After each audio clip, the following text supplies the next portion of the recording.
Dunia fele kibaro la men ko bonale Star FM radio to 96.6 men fele kombo sila drive new Joshua highway ni kara FM radio be nyobulu mel fele kuloro and community radio men fele Brikama ba Fuladu Central River region and Sky Power FM radio membe Angleterre ñu beke ñi kibaro natalienne dunia fele kibaro lu meya sponsor wallem SNS properties Yuana Forex Bureau and Smart GSM Technology and you lay program sponsor it will lay a bump of fana. Otombe kondona Christmas ola nisan kutola fana me alon kombe dunna kono shayin be duale sankuda dimala anila business of fana wala si baraka kijana yirwa bake SNS properties ye kata Yuana Forex Bureau and Smart GSM Technology alma barako kila la koto. Hanabi kibarol to albeme moela bi President Adama Barrow e signero ke $1 million tawro wulani lolla demarole msorole membota China bulkadi gambela nyin kamala ko si silol ni salol do ku banko kantare albamo ela fanan Star FM radio ya medai for lembala me alonko diaspora Ibrahima Sane wala di nyin jumatambila bofa zone albamo ela fanan Vision Development Foundation ela CEO Momodou Touro Dabo wala sankuta demaro di Christian community la ani bunda ko tamlu banko kan albamo ela dunya la karola de balamba wulta Iran banko kan ko mara chifa membe kunne makanu ade be balandi sata wolto sata baldo taren ma mankata jele albamo ela fana dictatolu melialon ko kunkile marallal membe mo findo ila banko mole notisol dilalde ada albo dictator fana moyla mole kankularo minke kaytandi ko say batate la maralola le anin kibar to malo bial be wala moyla bi na nyin talan saba safon na dunia fele kibaro to me mutamasin to kunko wala bayla bareti alay sajo baro baflale altinya adi nyin temben abe banko kan jumalon nyin December karotil muannin kononto ay Star FM radio ay medai men forta bake bofa zone talindin konjang abeno ay tandi ko meya be to boda telem Ibrahima Sanati anala kafo molu adu meyo medayo di anin bunya fenlu wala mu loya Usenu Daboti anin fanan di meya muta Star FM tola wala mu haji bane ko si sohoti menta mu radioti anin adoma memu siyoti Alpha Karaga be nyimato meya lon ko aketa bofa zone ay tandi fanko de to moment Mr. Sisoho birayo ayota radio buntoa loya Dabo anata ay tandi ko ako Star FM radio banko bela nganya radio la mati ako bari Star FM radio mantala fasar la abe loren ka to nyaay tandi banko molla adu sobe molle bije melbe sobe yare mbake la do kola ako Star FM radio to nya jareta ka medai ada ko nyim tuwata ata akita awato le fanana bari ako Star FM radio ay kibaro le di mel senata bake aduma ka kuma kan fanan futande banko molma mel yalon ko nyamiti je ada ko Star FM radio jatol le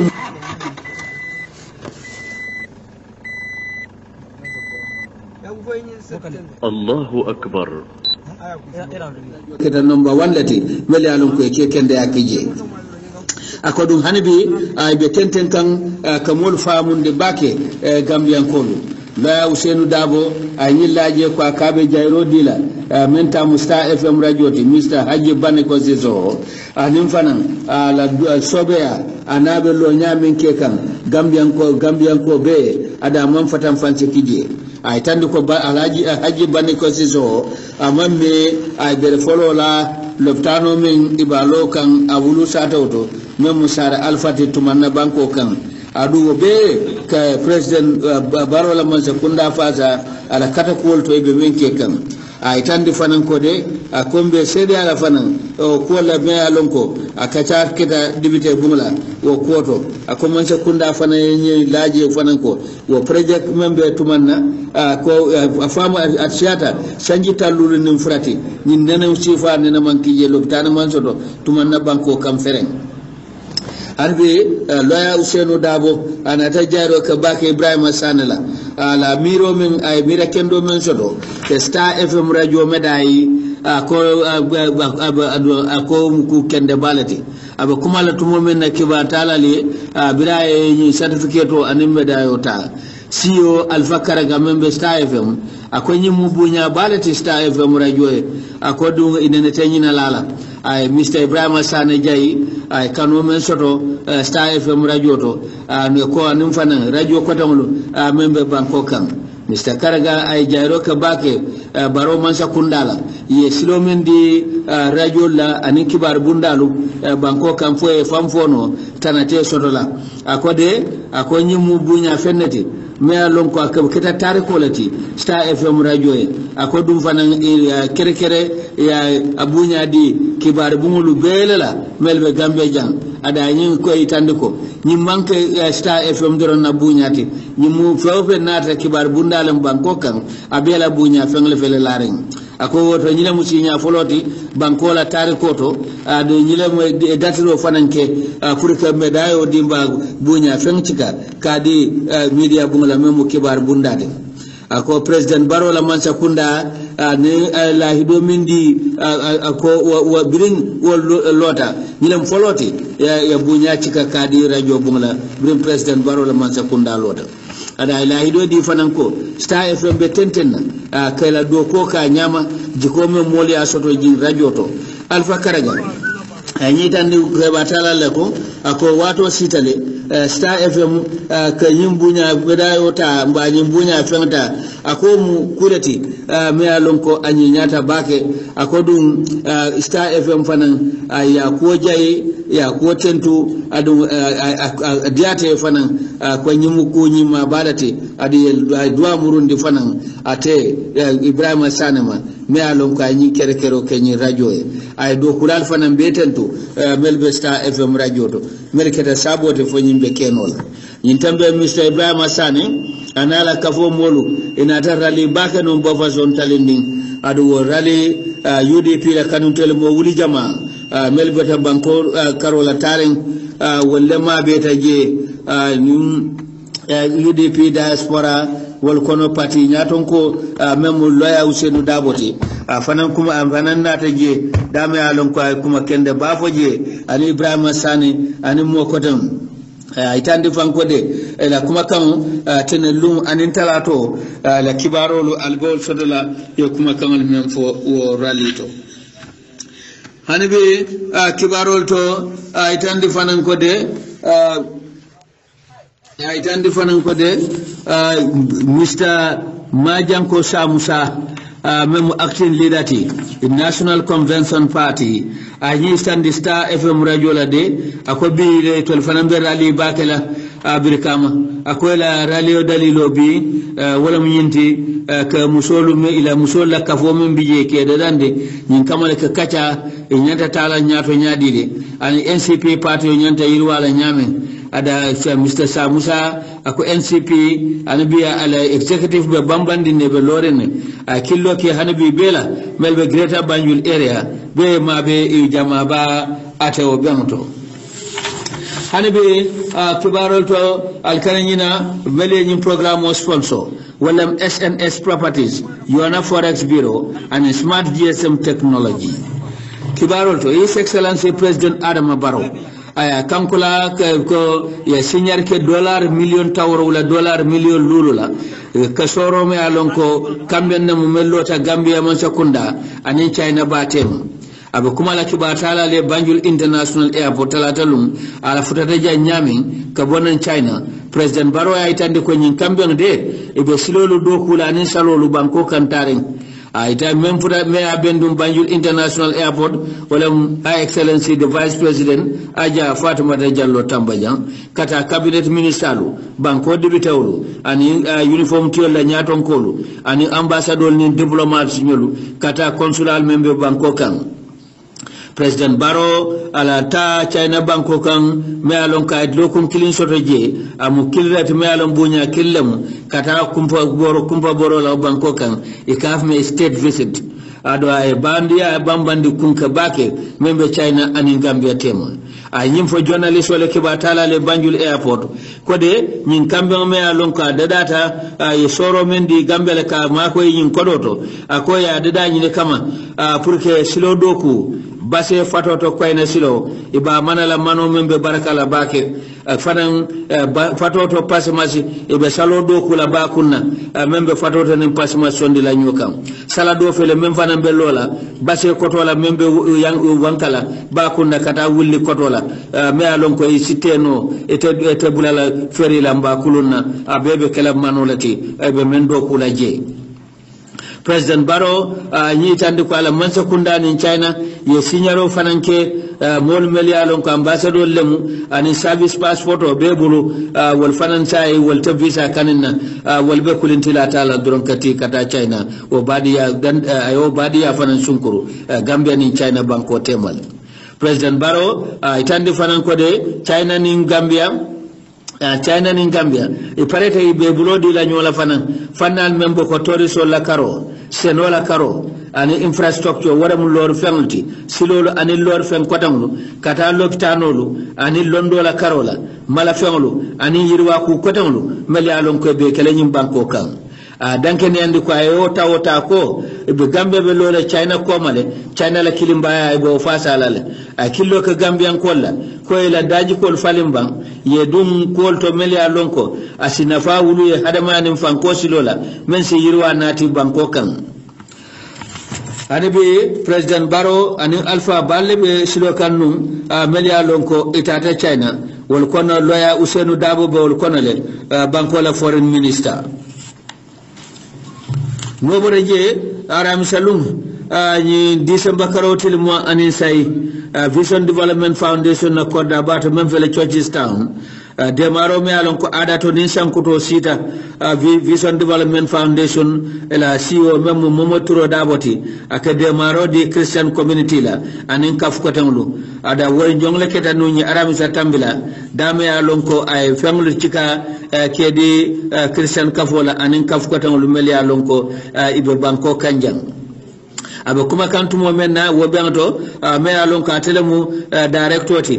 mem marta futa nyom ka hadama ya kolu ani go kol Kenya Vision Development Foundation mem mo Shehu Fofanati akonyi mu adalati tolbulu sawosan da tembo sita ka de marodile bare tolmu de mar kafulati ade ka fasaro di molla meli alon ko man iblome koben adu meli alon ko be sularen de marola di mu ka kesendir kije ila de marodo ako Cristiano lufanan ay nyindane buru ko si doa banko nyaton ko e si doa Vision Development Foundation nyaton ko e memo momoturo daboti anen kafo be ada ko Christian community e signol la muyti badon la muyti meli alon ko a nyantale do a jaretal fanan ke buru fayi kan ila wato la memo la sewo anila kontano watoti Mr. Shehu Fofana ay beja ifanan meli alon ko imabeta kata mabe nyimbento ay tandi ko be demaro dila University of the Gambia la kata egun baba kafo molu ila hunting kafo membe banyunu nim fana Christian Society community melbe Gambia anibi atawo ben kilinto ay tandi fanan ko de birin atumo menna ebe fenglo dila kono Father Michael wala taroke anibi Christian community tola wala Christian wol be to yala ada mendi wala mu yenata credital lulu di me alon ko min fen sumalem anina ta men kanyanta dalsi wulimu wannim fula anin dalsi kama lulu aynata nabi karton tal lulu kodandi min fento o kodo kanyanta wuli kema wuli taworo ne lulu anin fanan mani boto kema lulu e o fanan di Christian community la men ta kanya wuli kema fula wuli tansa wuli wora wula anin dalsi kema lulu hanabi ate Mr. Michael Father Michael wala yata la kafoto yala ada ko nyimu wonderful jeflati me alon ko VDF ya di tolla ada tayroke momotro dabola anila kafo molbe ko afo ala sinema jama dila anila dimba be ay duwa kende ki jenum fan ani ay fane ila sewo itandi ko nyim manka foloti ala ke demaro men di tolla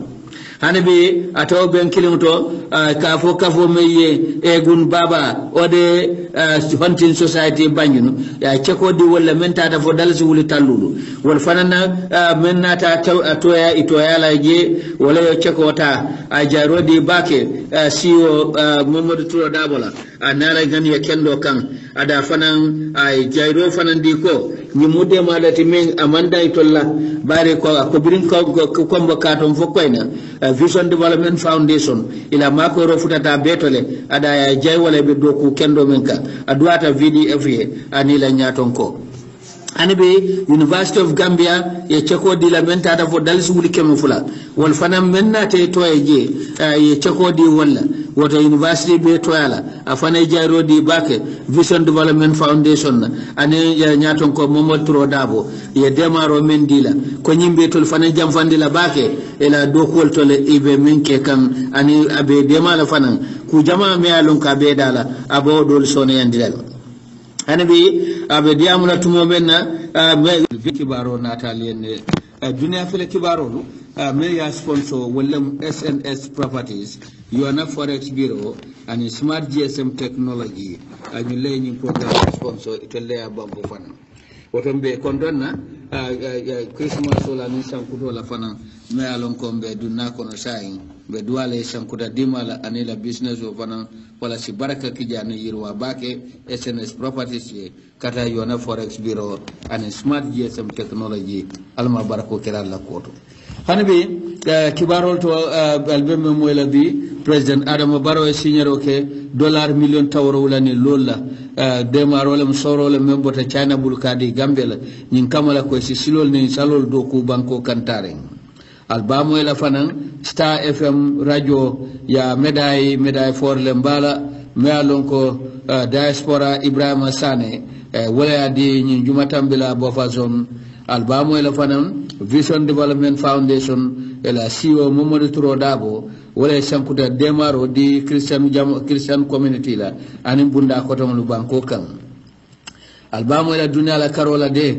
balamba wulta Iran banko kan ko mara chifa membe kunne makanu ade be balandin chata wolto ate baldo taren ma mankete jele albamo ela fana dictatolu melialon ko kunkile marallal membe mofindo ila banko mole notisol dilalde ada albo dictator fana moyla mole kankularo minke kaytande ko say batate la maralolale anin kibar to malo bialbe wala moyla bi na nyin talan saba safona dunya fele kibaro to me mutamasin to kunko wala bayla bareti alay sadio baro baflale altinya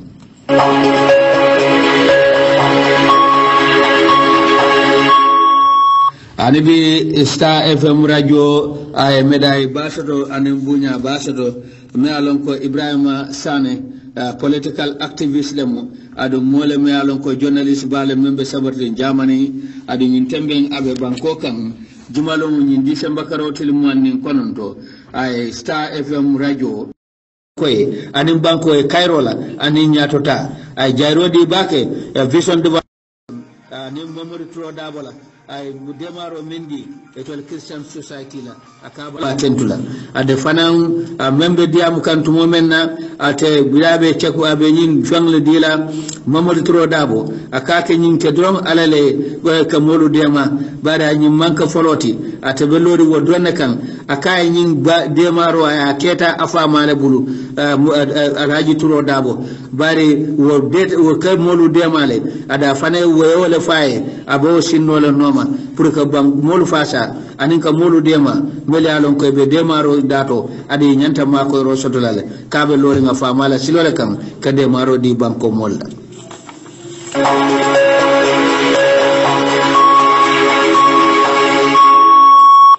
anibi ke barol to sinata kote ke kafo me masire kante fana mu militant lati coalition kara fana congratulation di president Adama Barrow ala tajima men ayaka China anan aidemar ba men soto nan kana futandi URR banko molma akwa fana kafuta wo be URR bema ke sewoitandi wo kola anin fana kanganya wodo ko me alon ka be kala base banko kan me alon ko wala mun silolti an bridgeol membe lola je badamlu hani bi ngata dunia la karola me alon ko wala be dunia men ketani lokum kono former president Barack Obama ay dandan lalo di ko kenyanta ya ko me alon ko ka ke social media ako kula me alon ko asitinyaro kenole de kachato memman me alon ko afamata bake bila president ya bula nyina ma folote anin kiba talal be benna ay tandu ko de aka ay dandan lalo di ko wa kwenya dole bije aniya fo aka mol filibante yandile ada ka tinna fana kol melia lonko iko warta bake mol ko chahano timbay mukamuta kuti ada ke sabu fan e ke kibarol mendi molla social media nin ko mu filibante akumolu ebe mol filindi kanne ate saita men noto Donald Trump mole me alonko amala daji koleti wato wati isaja ita social media Twitter ay fensa feje e ko bari Barack Obama ma to fode nyin ko kono bari be alonko ala kumoyo wala fenar Barack Obama kacha soto anim Prince Harry Queen Elizabeth dinkio me ka fa Prince Harry ni wole kacha soto BBC Radio 4 ila programme to je ka fo me ye bitilo adu Prince Harry amu molleti mu kilinati wo mo farama sare mbal kono ye mel tombon ke kabunya moti ka programme dada BBC Christmas o watola ate Barack Obama yitandi ko de sembo de ni be semboto palaso to me alon ko makama bala be bul ba sembo be bulu inyanti hakiltula bake e ko kuma kan menki social media ay dandan lalo diko ako social media nim melu may hakileto ak filindiro leke jamaaye ko dolla ada yala ni sulo itande bake wo Kenya me alon ko abe kiring ako bari ko dol bije ni ya safeje amanna ke to nyati e kam molle filindi ade kam mol dundi kulleto memman ben o kamala ako bari mol ke fenne karang me alon ko membe diari to jusoe e kala fo donna jela ade ko fanan e ko wala moy fanan ni social media kolto ay dandal lalo ki je ko momo be ku kala je ye hakiltu bake e be men dundi la social media wala ni internet ol konoti nobody je kibarol to aytande ko chief of the Russian general staff wala mu Russia la sojarol bela kuntonko ay America to ko yade ko to leke nyim bandiol karandi Syria furu nyin kamale Syria banko jija general Valery Gerasimov ay nyin tumiro la America la sojar kunda kan ila korda ila sojar base membe tamp sa dawdo adu jemu sa dula kum alo nya kum mata bake bara be silabala kan frontiero mem fele Iraq ni Syria tema nyin sata bawolto America li la sojar bara ko londi jele anyi adun anyi tande fanko de jelam dulati dame ya lonko American lu wilayo dila fang yo sojar kampolo dami akane luwa fang fota nyo kole akodum fanan jemu dulati dame ya lonko jemu dulati nyim bandioro e ka talata tamala jele ade muke inyato kunto mbaye muke balay la mama la je America waliye nyim foko ila sojar kunda membe tamf ko ya londi le folo dron abu wati dron abu wati le kele je dron bare ke sojarol le karandi mel ya lon ko wala be ni Islamic State bandiol kele kan ya kumo bayle ko Russia tumiro mel le tul kan ka binin num ne tumi e ka kumo sosole ya itande fanko de America de ko tol be lore menna wala mu nyinti kenyi Islamic State bandiol kele bari sosoro kele ko e ka bandi ko dawal mel ya lon ko la wala Syria man sakundara wal kama bo jele mbay ka wolle jorang di wolle la je Mr. Gerasimov nyim fo kibar kayto le ko America be mol min karandi kanje ke jorang la ani ka jorang di mella ya wol dadale ke kili ka fo di New Syrian Army ako hani imanka wolti wal mu bandi lati meli dada pour que Syria man sakunda kele ako Russia la satellite olu anin drones wala mula kulintilal me ala mum katara kono e ko wali natalol menta wo sojar kampoto je ya je ko American ke jeta e ka ka walati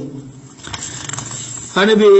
kibarol to itandi fanko de tokila sojar kafkuto futata de mi wati ila sojar kampo me yalo kata banko kan nyimbe kafuren kambennala membe lorin kata nin toki tema pour que ño tankandi ni ka pour que ño kanta anin ka ño tankandi wo kambe me yalo ko lebe lorin toki nin kata banko tema itandi fanko de toki la sojarolu ye kampo soto sain doha wala mu kata la capitaloti ni sojar kutol men futata kafo men futata sain doha ike nin kata la soldarolu ito lebe balabo nyoto karandirola ibe karandi kan adi be nikindi kan joran la melia lonko ye natije ni watin e kafme joint military exercise Al Jazeera le nyin kibaro di itandi ko de sojarol tokila sojarol men futata kata dolu folo 2015 wala nata je sadum sojar gulilulu wa kampo wala bije folo tokila president Recep Tayyip Erdogan ako atamu molati me alon ko abet kata man sakunda fasare mbake tumomen Arabi Saudi Bahrain and United Arab Emirates kata Egypt wale badi ya kuntule inin kata tema ye julani safaro fan kuntule inin kata tema birin jun karoti lulu ni Arab banku nano wale kata tokuya ko wale ka tajirawul makoy mbani bandiol makoy ade la badi ya inin Iran tema wa mandie kata de wale kumo bayle ko tonyata taki itandi fanka mamme yenyi sisi kulumbal ki mayalon marchandise kulum la farin tep marchandise onin domorol la gori yalon ko yaftandi kata e kulintila keme jama fana ya fandi domorol la wol fana jita kata la airport bari koko nyim bankol le kata bloqué pour domoro kana futaje bari toki ko to la demaro bala silola nim fonyola silola ibe tentener ka kata fata nyasi obe nyama Al Jazeera ya itandi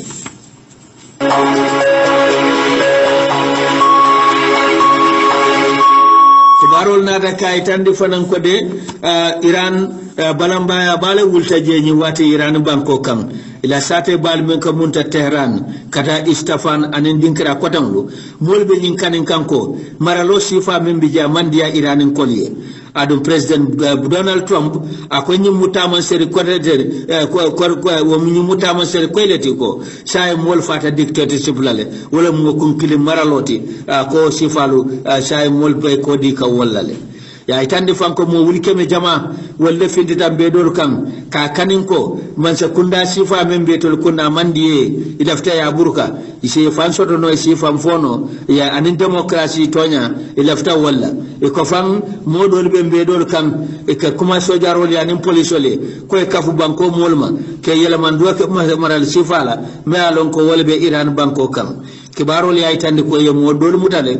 ko kono bare interior minister membe Iran ay dandal lalo di ko momo ya lon ko be balamba ke kambe do kan ako ni menji je wote fangle o sabu famma o fane o dandal lalo di ni wating hanabe togo fanan dictator ya membi je Mosafo Sanji Tallulu nala kiro bakam president ayadema nyasembe ayadema ayo banko mara menta da fo Sanji tan sabanim feng adimma ya keta fuare nyasembe me alon ka Sanji tan nim feng ka president yala sain togo banko mul ko pasita wo ayadema man sakunda mara lolale ni mu kar sabati togo mol be findi kambe dol kan ka balang e koy banko ay banko sai ate fuare nyasembe e kay banko di nyin kamala ko e si carte fo e si man sakunda londi me alon ka be talla karfo man sakunda wala be banko dadala ke banko constitution kuto dada me alon tam limit be sodala wala president la wato e be watale kelala ata sila diamond dorom sanji lulu fula dorom na yo ka te da ya dubay togolis banko din kende tombo wo fana tambe banko nyaato ko e fana lafta wala ko democracy membe West African banko dol kan kibarol ya itandi fanko de togon ko la balambaya sembo war kannade adun sai man pare wati di la koteke fuare nya sembela amanza kundala praira dictatorship membe o banko kan ilafta way dambutun sain ting kibarol ya itandi fanko de togola economy sabe boy kan nin ko moy la revenue e ka sodoka bunda menna e ko nyin kar sabo kono wal banko niad ya suman ay boyta kemo keme tan nan lela il faut ta menna banko la soto bunda to ate togoje Ghana me alon kanin togobe naneri ani ECOWAS ibela ni sulo itande bake kol membe kirin togo banko kande bari togo banko mol shay pasita wo mansa kunda wo dictatorship lale wo maral jawo me alon ka be kunna sanji jama hanabe ate kulen fanan me alon ko dictator do fanan me alon ko abe Democratic Republic of Congo Joseph Kabila ñin December mu sanji kilinti a balanta ka banko say tumo men na la tam limit banta sanji lulu fulo men anyanta banko dila a manson carte fawo kala la banko kan fa sabo abe shirin sanji kilin wicho kono wayatina opposition lu membe Democratic Republic of Congo ye killo ko banko molla ko e balambaya wulindi kotake kaje ko Joseph Kabila e ji amamba amamme fan ni lokun tambila ala bumbu nyimma ba min aya lo North Kivu iko dole dimbala la ya be mala keta se mun koti ate Congo Democratic Republic Kabila fama Laurent Kabila wole Mobutu bondinal hakilo bakan keloto me alon kay rebellion la wulindi fadunta Kinshasa kono te kolale Mobutu borta ay banko bula bare afama memu Laurent Kabilati ya bun kidolale afa ate Joseph Kabila na tata tombo ka ke presidenti wa carte fawo me alon ko constitution men dada wala nyinti sanjululu fulo no banta te lo nola wala banta serum December amanson carte fawo kilela anala council member lorin carte fawo kunyala e ka dalilolu nati wato wati ka fo me atine carte fawo te kenola adu sayin e ko molu paleta je ay Democratic Republic of Congo sayin je mudulalti dame alon ka man koy bari critiol financiata bakele rebelol siata tundol to taring meli alon koy jorangal cike fayye moma ay mantara mola maralto i mantara mola kanto aninkum bandiya bulum le lafta sembo sodla Democratic Republic of Congo ala dinkra koranto CNN la nyato kiba tala doko ako dictatorship ka wala wulu laba ka bandiya ko le kana dum banko ke tinya wala fe adu Democratic Republic of Congo glalam dame ya lonko inena man kayra soto bire la independenta anin bitema hanibe Equatorial Guinea me alon ko dictator dole fanan bije e ka fo me Obiang Nguema Mbasogo fanan nala molban tara laare nyola nyi watende kibaro dole nyi tande ko e opposition lu mel alon ko la office babe malabo e ko police wol boyta je kanade ye dole mutale ka fo ko dole lafta kude takela ko Equatorial Guinea adu Equatorial Guinea nala kilo bakan ya jamme tata fan karfa si jele abe exile wolto abare wo fanna president dictator bala mati kafay Obiang Mbasogo adu nyin tembe fanana mulu sai lafta fola nyokolete hanabe dictator mel yalon ko lebe mo findu walla mu Congo Brazzaville Denis Sassou Nguesso ani Uganda la president Yoweri Museveni kata Paul Kagame melbe Rwanda ñulle mu dictator ti mel yalon ko e se mol sede ata la fanan adi ni la banko molu mbe tambo mentebe ila nyama amantara se amantara ke ko dem ferem bari jama bije e mansila di la banko molla pour e fam fono mba Egypt banko wala be kelen kibar labanti itande ko Egypt banko e bandiolu mo tanni lulu memuta mel boyta sojalor kanu serun ko sango foye mo tan sojari jama faawol kono sai itol mo falali e fanam fale tumo men ye denjulo la foye wedi te ni yobota wahi ka fo me hanging ye faawole nyama julo ye kangleta ye julo ke kangla inata ye denjulo la foye fata julo bala aketanu nyin talata tambila president fulato membe Egypt banko kan kibaro li ay tande fanko de ye kisid loi ye samandi menna ambaye kitinde menna koy to le sojarol fa Sinai Peninsula sanji fula komando adum ye sojari motol fananti nyawo ko kono